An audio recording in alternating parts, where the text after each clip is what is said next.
Let's start with a question to Ron Saunders.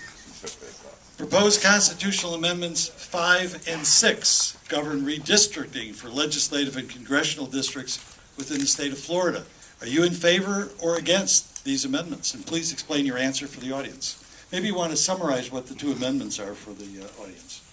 Amendments 5 and 6 deal with reapportionment. Every 10 years when there's a census, the legislature has to come back in and redraw all the lines for the state house, the state senate, and Congress, because each have to have an equal population, and therefore you have to go back in and recalibrate all those districts. In the past, the political party in charge has basically gerrymandered the seats. And being nonpartisan, when the Democrats were in charge, they did it. When the Republicans are in charge now, they're doing it. So what these amendments do is they basically take out, as much as you can, the politics. And basically you have to try to draw the districts in a contiguous manner that does not favor a particular party or particular candidate. So I strongly support Amendments 5 and 6 because I think that the districts should represent the people.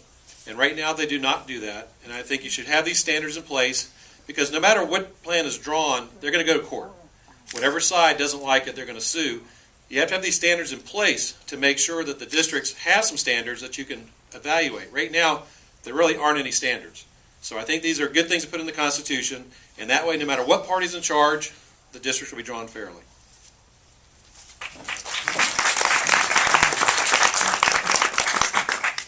I think it's very important that we don't support Amendment 5 and Amendment 6. Because if we do support Amendment 5 and Amendment 6, then Monroe County will no longer have representation. They will look at a sheer number. And obviously, in Monroe County, we don't have enough numbers to get representation.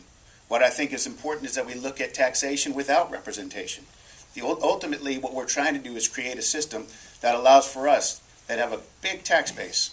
Monroe County obviously has a big tax base, and that tax base deserves a voice. So I think it's very important that we look at it holistically. From the perspective of Monroe County, if there's anybody that does vote for that, then you can count on losing your voice in Tallahassee. Ron, can we give you 1 minute to comment on Mr. McPherson's statements? Well, basically, they're not accurate. Right now, Monroe County doesn't have enough votes for a single seat in and of itself. 2/3 of my district right now is Monroe. 1/3 is Dade County. I don't see any plan that they would try to split Monroe County down US 1. Monroe County will always be part of one district. The issue is what part of Dade County comes into our seat. What happened in the past was when I held the seat from 86 to 94, it was a Democratic seat. When Ken Sorensen won the seat because he had a close election in 2000, he basically came back in the last reapportionment and took out Florida City, which were basically Democrats, and put in Kendall, which were basically Republicans. The problem was, unintentionally, he made the seat more of a Dade County seat because he picked up the fastest growing parts of Dade County. So no matter whether 5 or 6 passes, Monroe County will never have its own seat because we only have about 80,000 voters. That's not enough for one House seat. The key is drawing the seat so that you're not picking up the areas of Dade that will make it difficult for anybody from Monroe County to win. And I will strongly support keeping this seat a Monroe County seat. Wow. This is a question for both of you. Do you believe the Florida legislature provided enough money to school districts to pay for the final phase-in of the strict class size limits that voters approved in 2002? And if you think insufficient funds were provided, can you describe how much more is needed and where it can come from?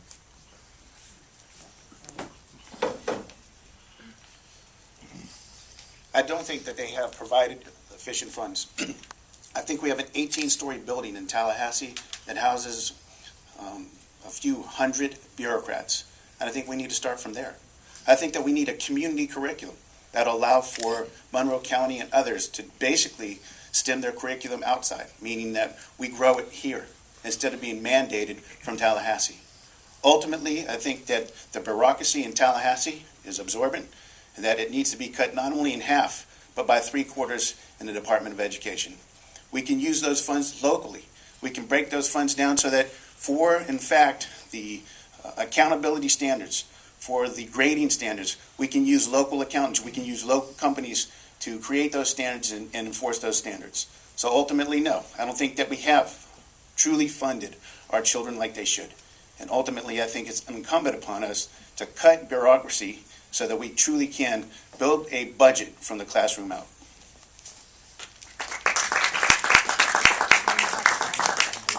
I do not think that the legislature has properly funded education. That's why for the last 4 years I voted against the state budget. Because I think education is an investment in our future. When you underfund education, you're just increasing costs down the road. And I think we've done a very poor job on the legislative level of properly funding education, and that's why I oppose Amendment 8. Because I think Amendment 8 is letting the legislature off the hook. The legislature has not properly funded education. We need to put more dollars in the classroom. These kids deserve the best education possible because they're going to be the ones out in our community in a few years. If you keep shortchanging them, like we heard at the Milk Party rally the other night with David Lawrence, you're going to pay the price down the road. So no, we have not properly funded education. It's a major priority, and I'll continue to fight for more education dollars, not just for the state of Florida, but for Monroe County.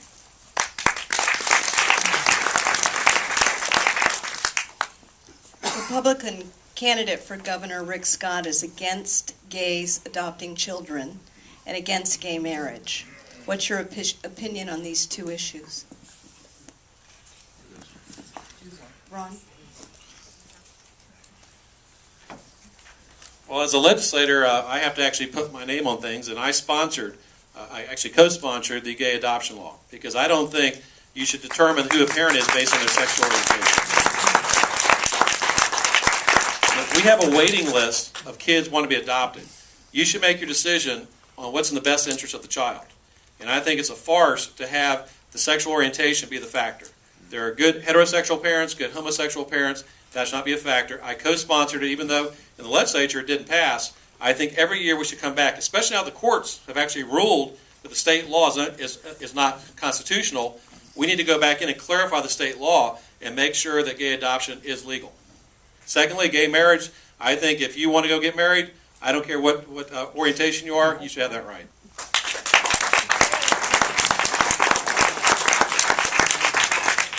I think the issue of gay adoption is an issue of the heart, that it has nothing to do with any sexual preference. I think that if anybody has a heart to invest their time, energy, and money into youth that need that, then they should have that opportunity. And I think that it has been a disgrace in the past, and it's something that's being rectified now. In regards to gay marriage, I think the state should keep their hands, their face, and every part of their entity away from that. That is a theological question. Each individual church should have the ability to answer that question. The individuals that go to those institutions should go to the institutions that they believe answer that question in a manner that fits their faith. So ultimately, I 100% believe that legislation and legislatures should stay out of the institution of marriage, and the church should have its way. Let me ask a question of both candidates, starting with Mr. McPherson. My windstorm insurance went up about 10% this year, and is scheduled, according to my insurance broker, to go up another 10% next year, and so on.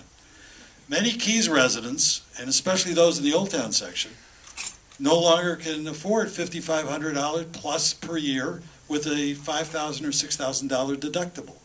Is there any relief that you as our state representative can proffer or suggest? This is something we're going to have to do ourselves, because ultimately Ron and myself are one of 120, and we have not the strength to change this. In other words, there is an inequity across the state of Florida. That inequity is found in many districts that have multiple representatives. If you look at Miami-Dade, if you look at Tampa, these individuals will build a constituency that will not allow for us to effectuate any change in legislation. What we need to do is to create our own catastrophic fund. We need to look for a way to self-insure. We need to look for a combination of creating efficiencies between communities and counties and from state relief, so that we can in fact solve this problem once and for all. It's not only going up 10% this year and 10% next year, then 10% more, and then 10% more, and then 10% more. So ultimately, it has to be fixed, and it has to be fixed now. And the answer for fixing it will not be a legislative answer, because we truly do not have the juice.